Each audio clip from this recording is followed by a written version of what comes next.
ஒரு ஊர்ல ஒரு பெரியவர் இருந்தார். அவர் ஒரு குரு.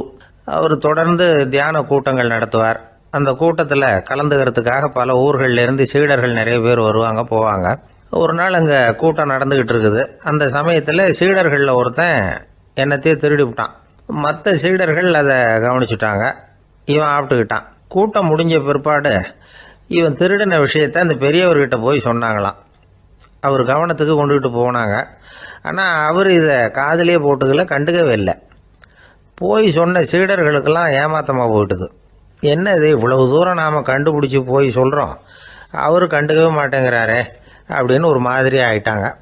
இருந்தாலும் அதை பற்றி ஒன்றுமே சொல்லிக்கல, பேசாமல் இருந்துட்டாங்க. கொஞ்ச நாள் ஆச்சு. அதே ஆள் மறுபடியும் ஒரு திருட்டில் மாட்டிக்கிட்டான். சீடர்கள் மறுபடியும் அந்த குரு கிட்ட விஷயத்தை சொன்னாங்க. அவர் அப்பவும் வழக்கம் போல் சும்மாவே இருந்துட்டார். இவர் இப்படி இருக்கிறத பார்த்ததும் அந்த சீடர்களுக்கு கோபம் வந்துட்டுது. உடனே அந்த சீடர்கள்லாம் ஒன்று கூடி பேசினாங்களாம். எல்லாருமா சேர்ந்து ஒரு விண்ணப்பம் தயார் பண்ணாங்க. அதை குருநாதர்கிட்ட கொண்டுட்டு போய் கொடுத்தாங்க. அந்த விண்ணப்பத்தில் இவங்க என்ன எழுதியிருக்கிறாங்க தெரியுமா? குருநாதர் அவர்களே, உடனே திருடனவன் மீது சட்ட நடவடிக்கை எடுக்கணும். நீங்கள் அப்படி அவனை இங்கே சேர்க்கக்கூடாது. நீங்கள் சேர்த்தீங்கன்னா நாங்கள் இங்கே இருக்கிறத பற்றி யோசிக்க ஆரம்பிச்சிருவோம். அவனை இந்த மடத்தை விட்டே துரத்தி பண்ணணும். நீங்கள் அவனை வெளியில் அனுப்புங்க, இல்லைன்னா நாங்கள் அத்தனை பேரும் வெளியில் போயிடுறோம். இப்படி தான் அந்த விண்ணப்பத்தில் எழுதியிருக்கிறாங்க. குரு அந்த விண்ணப்பத்தை வாங்கி படித்து பார்த்தார். அதுக்கப்புறம் அதை எழுதின அத்தனை பேரையும் கூப்பிட்டாரு. எல்லாரும் இப்படி வாங்கன்னாரு. வந்தாங்க. இப்படி என் எதிரில் உட்காருங்கன்னார். உட்காந்தாங்க. அப்புறம் சொன்னார், இதை பாருப்பா, நீங்கள் எல்லாரும் புத்திசாலிகள். உங்களுக்கு எது நல்லது எது கெட்டதுங்கிறது நல்லா தெரியும். நீங்கள் மேற்கொண்டு ஏதாவது படிக்கணும்னு நினச்சா வேறு எங்கே வேணும்னாலும் போகலாம். அதுக்கு நான் தடை சொல்ல மாட்டேன்.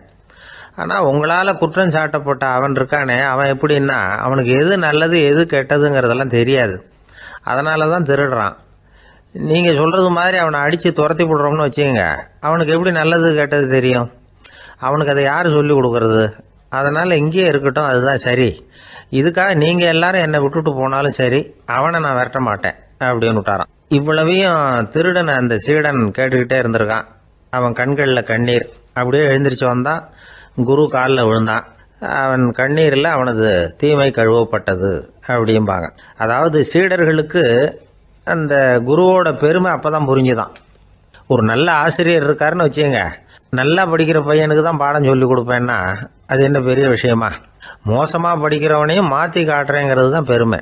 இந்த காலத்து குரு ஒருத்தர் ஒரு ஆசிரமம் வச்சு நடத்திட்டு வந்தார். நிறைய பேர் தினம் வருவாங்க போவாங்க. ஒரு நாள் ஒருத்தன் வந்தான்.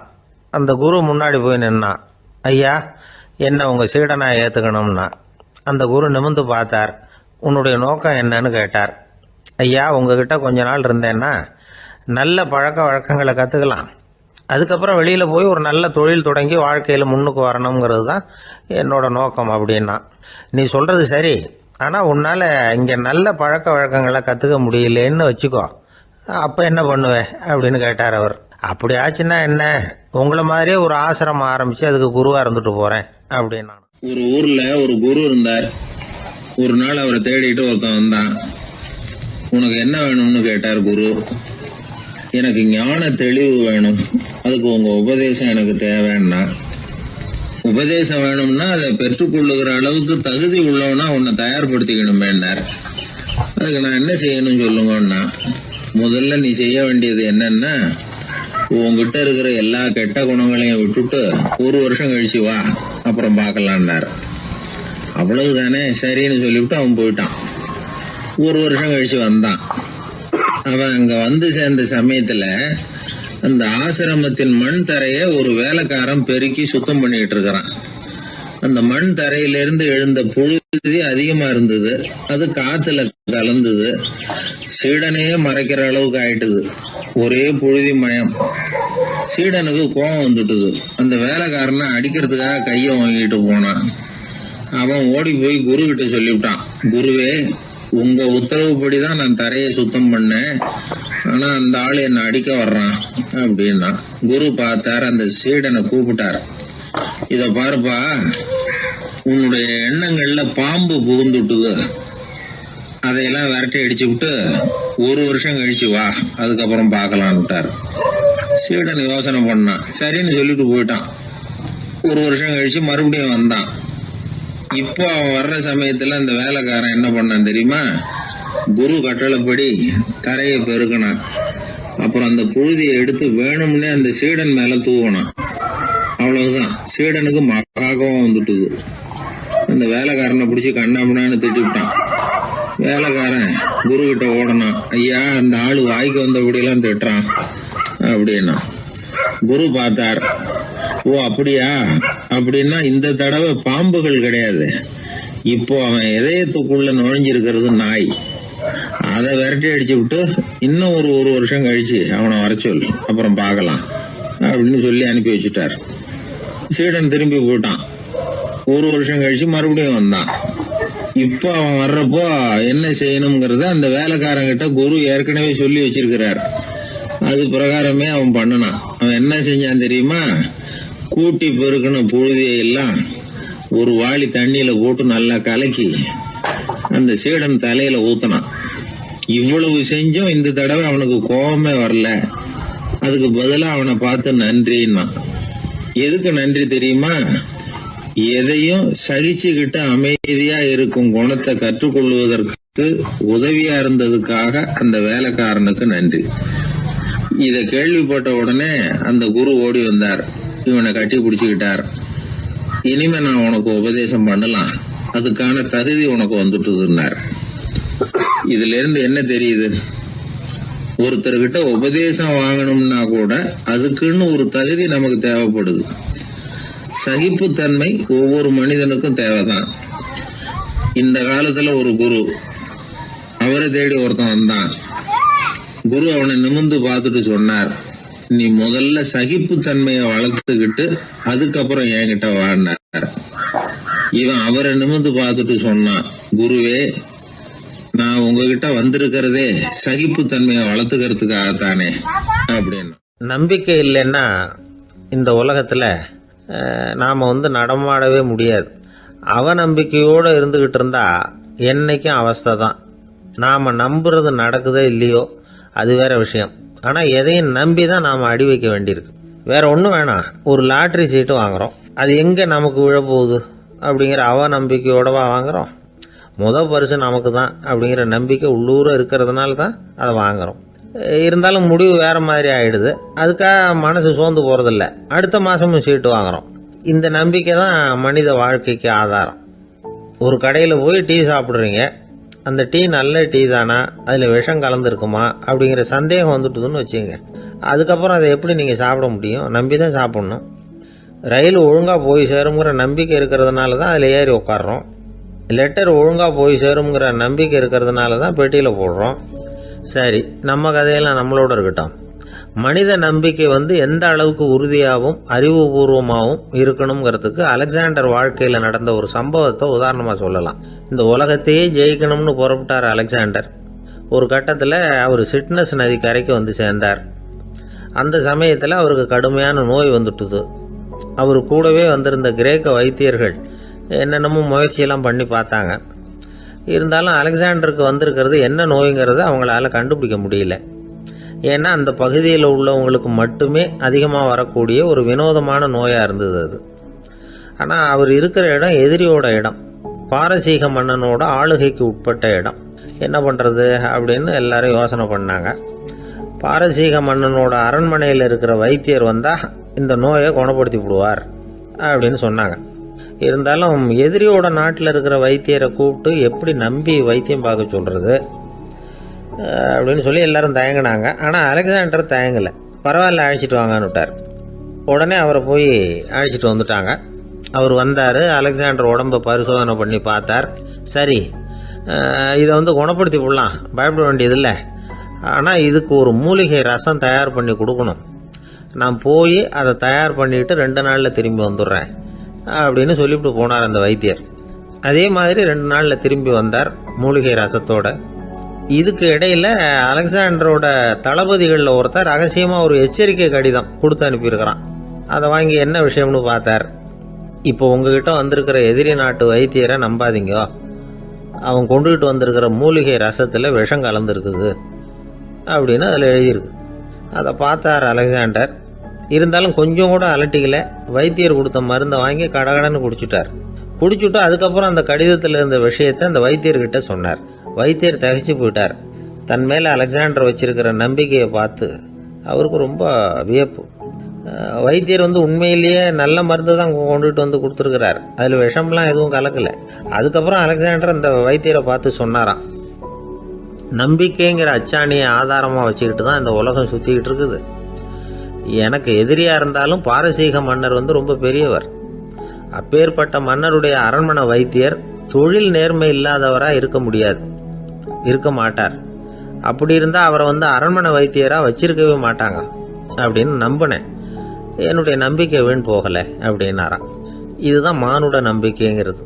இந்த காலத்துலேயும் இது மாதிரி இந்த மானுட நம்பிக்கையை ரொம்பவும் சாமர்த்தியமாக கையாளுகிற கெட்டிக்காரங்க சில பேர் இருக்கிறாங்க. இந்த காலத்து குரு, அவருக்கு ஒரு சிஷ்யன். குரு முன்னாடி அந்த சிஷ்யன் ரொம்ப பணிவாக நின்று, குருவே உங்கள் கையால் விஷத்தை கொடுத்தாலும் அதை வாங்கி மடமடன்னு குடிச்சிருவேன் அப்படின்னா. உன்னுடைய குரு பக்தியை மெச்சினேன் அப்படின்னார் குரு. அதுக்கு அந்த சிஷ்யன், அப்படி இல்லை குருவே, உங்ககிட்ட சிஷ்யனாக இருக்கிறத விட உங்கள் கையால் விஷத்தை வாங்கி குடிச்சு விடுறது ரொம்ப நல்லது, அதனால தான் அப்படி சொன்னேன் அப்படின்னா. அந்த ஆள் என்னை கண்ணா பண்ணான்னு திட்டி விட்டான் சார், அதை நினச்சா எனக்கு ரொம்ப வருத்தமாக இருக்குது அப்படின்னு சொல்லி கவலைப்பட்டார் ஒருத்தர். இதில் கவலைப்படுறதுக்கு என்ன இருக்குது அப்படின்னார் ஒரு பெரியவர். அவர் ஒரு மகான். என்ன சார் இப்படி சொல்கிறீங்க, ஒருத்தர் நம்ம பார்த்து திட்டுனா வருத்தமாக இருக்காதா அப்படின்னார். அது எப்படி வருத்தமாக இருக்கும், திட்டுறதுங்கிறது என்ன, அது வெறும் சத்தம் தானே அப்படின்னார் அந்த பெரியவர். நம்ம ஆளுக்கு தலையை பிச்சுக்கலாம் போல இருந்தது. இருக்காது அப்படின்னா நமக்கு அப்படி தானே தோணுது. அந்த பெரியவர் சொல்கிறது ரொம்ப பெரிய விஷயம். அதை நாம் புரிஞ்சிக்க முயற்சி பண்ணலாம்னா நடைமுறை வாழ்க்கைக்கு அது ஒத்து வர்றது மாதிரி தெரிய மாட்டேங்குது. இருந்தாலும் அந்த பெரியவர் அதுக்கு என்னதான் விளக்கம் கொடுக்குறாருன்னு பார்ப்போமே. ஒரு ரயில் போயிட்டுருக்கு, அதில் ஒரு சாது போயிட்டுருக்கார். அந்த ரயில் அவர் ஹரித்வாரம் போயிட்டுருக்கார். அவர் ரயிலில் ஏகப்பட்ட கூட்டம். நம்ம ஊர் ரயில் கேட்க வேணும், டிக்கெட் வாங்கிட்டு கொஞ்சம் பேர், வாங்காத கொஞ்சம் பேர். அது என்னத்துக்கு அனாவசியமாக டிக்கெட் அப்படிங்கிற நினப்பில் பாதி பேர். இந்த கூட்டத்துக்கு மத்தியில் அந்த சாதுவும் போயிட்டு இருக்கிறார். உட்கார்றதுக்காக இருந்த இடத்துல ஒரு ஆள் படுத்திருக்கிறான், கொஞ்சம் முரட்டு ஆசாமி. அவன் கால் பக்கத்தில் கொஞ்சோண்டு இடம் பாக்கி இருந்தது. அந்த இடத்துல இந்த சாது உட்காந்துருந்தார். மெதுவாக உட்காந்துக்கிட்டார் போய். ஆனால் அந்த ஆள் ராத்திரி பூரா இவரை காலால் உதச்சிக்கிட்டே இருக்கிறான். அது இவருக்கு ரொம்ப அவமானமாக பட்டுது. அதனால் துக்கம் ஏற்பட்டது. இருந்தாலும் அதை ஒரு மாதிரியாக சகிச்சுக்கிட்டே இவர் சேர்ந்தார். பொழுது விடிஞ்சது. அந்த சாது ஹரித்வார் சேர்ந்தார். அங்கே ஒரு பெரிய ஞானியை சந்தித்தார். ராத்திரி ரயிலில் அந்த ஆள் உதைச்சதையும் அதனால் தனக்கு ஏற்பட்ட துக்கத்தையும் இந்த சாது அந்த ஞானிகிட்ட சொன்னார். சொல்லிவிட்டு, ஏன் சுவாமி, எனக்கு துக்கம் ஏற்பட்டதே அது தப்பா அப்படின்னு கேட்டார். தவறுதான்னார் அந்த ஞானி. உனக்கு இன்னமும் தேக அபிமானம் போகலைங்கிறது தான் அது காட்டுது. அஷ்டாவக்ரர் என்ன சொல்றார் தெரியுமா, உண்மையான ஞானி யாராவது தன்னை வந்தனை செய்தால் அதற்காக சந்தோஷப்பட மாட்டார், யாராவது நிந்தனை செய்தால் அதற்காக வருத்தப்பட மாட்டார் அப்படின்னு சொல்றார். நிந்தனைங்கிறது ஒரு ஒலி தான். தேகாபிமானம் இருக்கிற வரைக்கும் இந்த ஒலி நம்மளை வேதனைப்படுத்தும். நான் தேகம் இல்லை, ஆத்மா அப்படிங்கிற நினைவு இருந்தா இந்த ஒலி நம்மளை பாதிக்காது. மனு என்ன சொல்றார் தெரியுமா, ஒரு சாதகன் பாராட்டுதலை விஷம்னு நினைச்சு பயப்படணும், அவமானத்தை அமிர்தம்னு நினைச்சு சந்தோஷப்படணுங்கிறார். அவமானப்பட்டா கவலைப்படாம எப்படி இருக்க முடியும் அப்படின்னு தான் நமக்கு தோணும். அதனாலதான் நம்மள யாரும் இதுக்கு உதாரணமா யாரையும் காட்ட முடியல. புத்தரையும் கபீரையும் உதாரணமா காட்டுறாங்க. அவங்களுக்கெல்லாம் அவமானம் ஏற்பட்டப்போ கவலையே படலையாம். புத்தரை அவமானப்படுத்தணுங்கிறதுக்காக கௌசாம்பி ராணி ஒரு இளம் பெண்ணை கொலை பண்ணி சடலத்தை புத்தர் குடிசைக்கு முன்னாடி போட சொன்னார். போட்டாங்க. புத்தர் தான் அந்த பொண்ணை கெடுத்து கொலை பண்ணி விட்டாருன்னு எல்லாரும் நினைச்சாங்க. ஆனா புத்தர் இதை பத்தி கவலையே படல. அப்புறமா உண்மை தெரிஞ்சதும் புத்தர் புகழ் இன்னும் அதிகமாயிட்டது. ஒரு பெரிய சபையில ஒரு மோசமான பொண்ணு நுழைஞ்சு தனக்கும் கபீருக்கும் சம்பந்தம் உண்டுன்னு சொன்னா கபீர் கவலைப்படல. அவங்க மாதிரியெல்லாம் நாமளும் இருக்க கத்துக்கணும். நிந்தனை, அபகீர்த்தி, அவமானம் எல்லாம் ஆண்டவன் கொடுக்கிற பிரசாதம்னு நினைக்கணும் அப்படின்னு சொல்றார் அந்த ஞானி. இதை கேட்ட இந்த காலத்து ஆசாமி ஒருத்தர், நான் கூட அப்படிதான் சார், யாராவது அவமானப்படுத்தினா கவலைப்பட மாட்டேன். நேற்று கூட ஒருத்தர் என்ன பலார்னு அரைஞ்சுட்டார், நான் கொஞ்சம் கூட கவலைப்படலை, பேசாம வந்துட்டேன்னார். ஏன் அப்படி வந்துட்டீங்க அப்படின்னு. அவர் அரைஞ்சதுலேயும் ஒரு அர்த்தம் இருந்தது, அதனால தான் அப்படி வந்துட்டேன்னார். ஏன் அரைஞ்சாருன்னு கேட்டேன். 10 வருஷத்துக்கு முன்னாடி 15 ரூபா அவர்கிட்ட கடன் வாங்கினேன். அதை கேட்டு கேட்டு பார்த்துட்டு கடைசியாக தான் அரைஞ்சார் அப்படின்னார். ஆண்டவனுடைய பிரசாதம் இவருக்கு அடிக்கடி கிடைக்கும் போல இருக்கு. ஒரு காடு, அங்கே புத்தர் அவர் பாட்டுக்கு நடந்து போய்கிட்டே இருக்கிறார். அவருக்கு பின்னாடி ஒரு குரங்கு, அதுவும் தொடர்ந்து வந்துக்கிட்டே இருக்குது. புத்தர் திரும்பி பார்த்தார். குரங்கு அப்படியே குதித்து உயர எழும்பி ஒரு கிளையில் போய் உக்காந்துது. ஏன் இப்படி பண்ணுறேன்னு கேட்டார் புத்தர். என்னை சாதாரணமாக நினைக்க வேணாம், நான் மகாமந்தி, என்னால் எல்லாம் முடியும், முடியாதுங்கிற வார்த்தையே என்னுடைய அகராதியில் கிடையாது, என்ன வேணும்னாலும் செய்வேன் அப்படின்னுது. அப்படின்னா ஒரு பந்தயம் வச்சுக்கலாமான்னார் இவர். ஓ வச்சுக்கலாமேன்னுது. வேற ஒன்றும் இல்லை, இப்போ நீ மேலே எழும்பி அந்த கிளையில் உட்காந்தது மாதிரி அங்கேருந்து தாவி என் உள்ளங்கையில் உட்காரணும், அவ்வளவுதான் அப்படின்னார். அப்படி உட்காந்துட்டா என்ன பரிசு அப்படின்னு கேட்டது அது. சொர்க்கத்தில் இருக்கிற மாமன்னன் மரகத சக்கரவர்த்தியை என்னோட இருக்கும்படியாக கூப்பிட்டுக்கிறேன். அந்த சமயத்தில் அவருடைய அரியணை அங்கே காலியாயிடும், நீ அதில் போய் உட்காந்துக்கலாம். பந்தயத்தில் தோத்துட்டா ஒரு கல்ப காலம் இந்த பூமியில் வாழ வேண்டியிருக்கும், அதுக்கு பிறகு தான் என்கிட்ட வர முடியும், என்ன சொல்கிற அப்படின்னார். குரங்குக்கு தாவறது ஒரு பெரிய காரியமா? இது எனக்கு ரொம்ப சாதாரண விஷயம், என்ன இப்போவே தாவட்டுமா அப்படின்னுது. சரின்னு சொல்லி உள்ளங்கையை நீட்டினார். அவருடைய கை தாமரை இலை அளவுக்கு அப்படியே விரிஞ்சுது. குரங்கு சௌகரியமாக உட்கார்றதுக்காக. குரங்கு தாவறதுக்கு தயாராச்சு. அதுக்கு முன்னாடி ஒரு சின்ன யோசனை அதுக்கு. இந்த கிளையிலேருந்து அந்த கைக்கு தாவறது எனக்கு ரொம்ப அற்பமான ஒரு வேலை, இது ரொம்ப சாதாரணம், என்னுடைய கௌரவத்துக்கு இது சரியாக இருக்காது. அதனால் நான் என்ன பண்ண போகிறேன்னா, இங்கேருந்து கிளையிலேருந்து அப்படியே உயர எழும்ப போகிறேன். எழும்பி மேல் உலகம் போய் அங்கே ஒரு சுற்றி விட்டு அதுக்கப்புறம் அங்கேருந்து நேராக இந்த கையில் உட்கார போகிறேன் அப்படின்னு நினச்சது. என்ன யோசிக்கிற அப்படின்னார் புத்தர். ஒன்றும் இல்லை, இந்த பாயிரம் பார் அப்படின்னு சொல்லி தாவி உயர போயிட்டுது. கொஞ்ச நேரத்தில் வான உலகத்துக்கே போய் சேர்ந்துட்டுது. அங்கே போய் பார்த்தா அங்கே ஒரு 5 பளிங்கு தூண்கள் இளம் சிவப்பு நிறத்தில் நின்றுக்கிட்டு இருக்குது.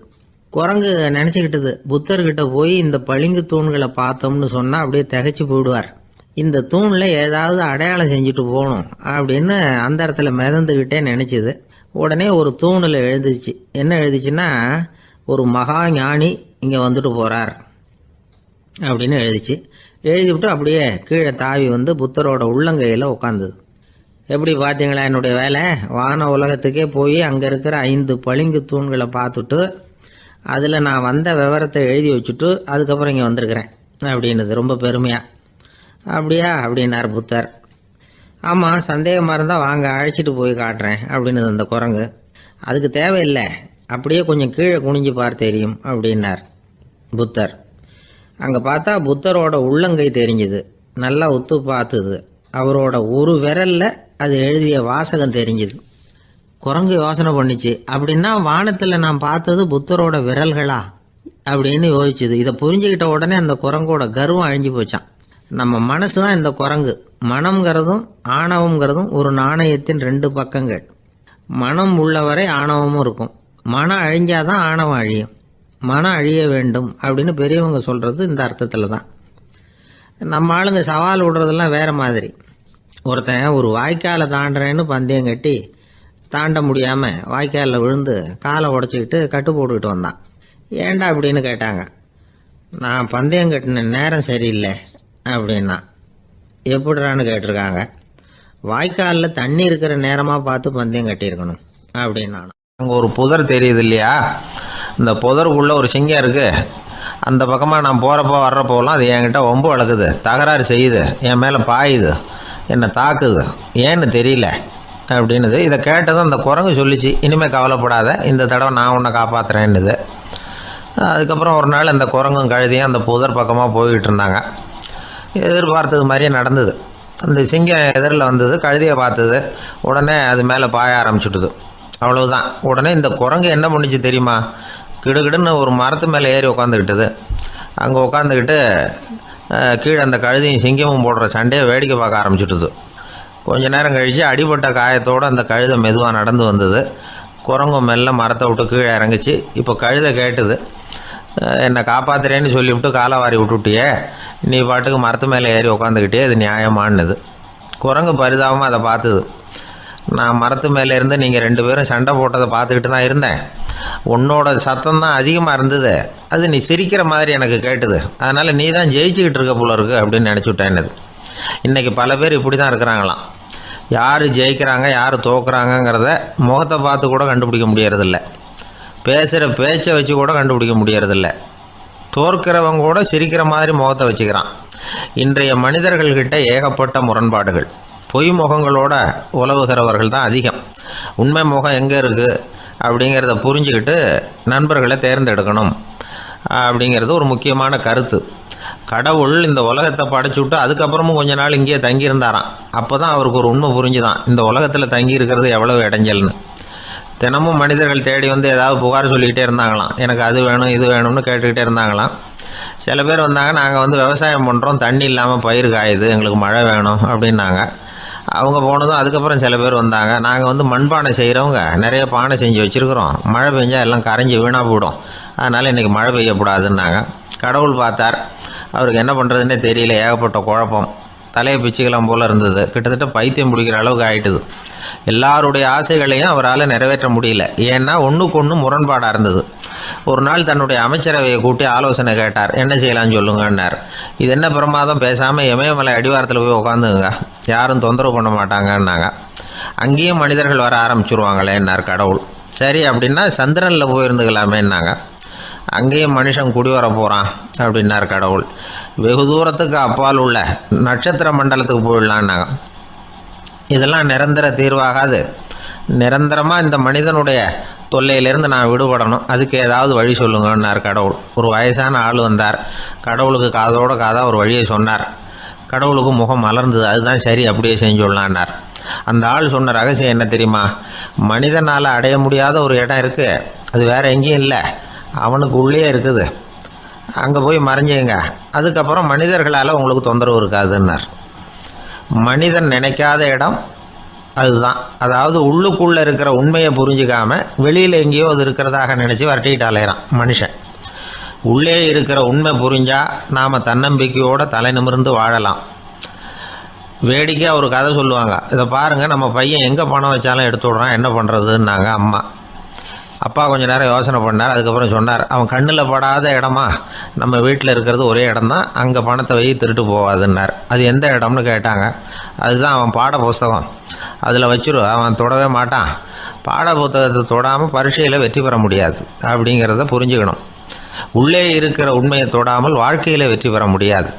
அதனால் உண்மையை புரிஞ்சுக்கிட்டால் வாழ்க்கையில் வெற்றி நிச்சயம். ஆசைப்படுறதுல தப்பு இல்லை, ஆனால் அந்த ஆசை தேவைக்கு தகுந்த மாதிரி இருக்கணும். தேவைக்கு மீறிய ஆசைகள் இருக்கு பாருங்க, அது தேவையில்லை. இந்த கருத்தை வலியுறுத்தது மாதிரி ஒரு கதை உண்டு.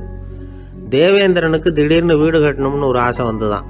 வீடுன்னா நாம கட்டுற மாதிரி இல்லை, தேவேந்திரன் வீடுன்னா சும்மாவா, ஒரு பிரம்மாண்டமான அரண்மனை கட்டணும். அது மாதிரி இந்த 3 லோகத்திலேயும் ஒரு அரண்மனை கிடையாது அப்படின்னு எல்லாரும் சொல்லணும். இது அவனோட ஆசை. உடனே தேவ தச்சரான விஸ்வகர்மாவை கூப்பிட்டான், உத்தரவு போட்டான். விஸ்வகர்மா தன்னுடைய உதவியாளர்களை எல்லாம் கூப்பிட்டு ஒன்றா சேர்த்துக்கிட்டார். படாத பாடுபட்டு ஒரு பெரிய அரண்மனையை கட்டி முடித்தார். கட்டி முடிக்க 1000 வருஷம் ஆச்சு. தேவேந்திரன் வந்து பார்க்குறான், அவனுக்கு திருப்தி ஏற்படலை. என்னுடைய அந்தஸ்துக்கு இது ரொம்ப சாதாரணமான கட்டிடம், இதை விட இன்னும் பெருசாக கட்டு அப்படின்னா. தேவ தச்சர் திணறி போயிட்டார். அவரால் அதுக்கு மேலே எதுவும் செய்ய முடியல. என்ன பண்ணுறதுன்னு யோசனை பண்ணார். நேராக நாரதர் காலில் போய் விழுந்தார். நீங்கள் தான் என்னை இந்த பிரச்சனையிலேருந்து காப்பாற்றணும்னார். நாரதர் யோசனை பண்ணார். சரி கவலைப்படாதேன்னார். நேராக இந்திரன்கிட்ட போனார். இந்திரன் வந்து நாரதரை பார்த்த உடனே வாங்கன்னு கூட்டிகிட்டு போய் அரண்மனையை காட்டினான். இது மாதிரி ஒரு அரண்மனையை நீங்கள் வேற எங்கேயாவது பார்த்துருக்குறீங்களா அப்படின்னு ரொம்ப பெருமையாக கேட்டான். நான் பார்த்ததில்லை, ஆனால் என்னை விட வயசில் மூத்தவர் மகரிஷி லோமேசர், அவர் ஒரு வேளை பார்த்துருக்கிறாரா என்னமோ அப்படின்னார். உடனே அவரை மனசில் நினச்சி தியானம் பண்ணினார். அடுத்த கணம் லோமேசர் அங்கே வந்தார். இடையில ஒரு சின்ன துண்டு, கையில் ஒரு கமண்டலம், தலையில் ஒரு பாய், அவ்வளவுதான் அவர்கிட்ட இருந்தது. எதுக்காக தலையில் எந்த பாய் அப்படின்னு கேட்டான் இந்திரன். என்ன மாதிரி அற்ப ஆயுள் உள்ள ஒரு ஜீவன் தனியாக வீடு கட்டிக்கிட்டு திண்டாடணுமா? இந்த பாய் தான் ஒரு வீடு மாதிரி எனக்கு நிழல் கொடுக்குது அப்படின்னார் அவர். என்னது, உங்களுக்கு வந்து அவ்வளவு கொஞ்சமான ஆயுளா அப்படின்னு ஆச்சரியத்தோடு கேட்டான் இந்திரன். ஆமாம், இதை பாரு, என்னுடைய மார்பில் ஒரு பொற்காசு அளவுக்கு ரோமம் ஒதுந்துட்டுது. எப்போ என் உடம்புல உள்ள எல்லா ரோமமும் உதிர்ந்துருமோ அப்போ என்னுடைய ஆயுள் முடியும் அப்படின்னார். எப்போ அந்த ரோமங்கள் பூரா உதிரும்னு கேட்டான் இவன். ஒரு பிரம்மா மறைஞ்சதும் ஒரு ரோமம் உதிரும். என் உடம்புல உள்ள ரோமங்களின் எண்ணிக்கை எவ்வளவோ அவ்வளவு பிரம்மாக்கள் தோன்றி அவங்க ஆயுள் முடியும் பொழுது என் உடம்புல உள்ள ரோமங்கள் பூரா உதிரும் அப்படின்னார். அப்படின்னா ஒரு பிரம்மாவோட ஆயுள் எவ்வளவு காலம்னு கேட்டான். ஒரு பிரம்மாவுக்கு 100 தேவ வருஷம். ஒவ்வொரு தேவ வருஷத்துக்கும் 365 தேவ நாள்.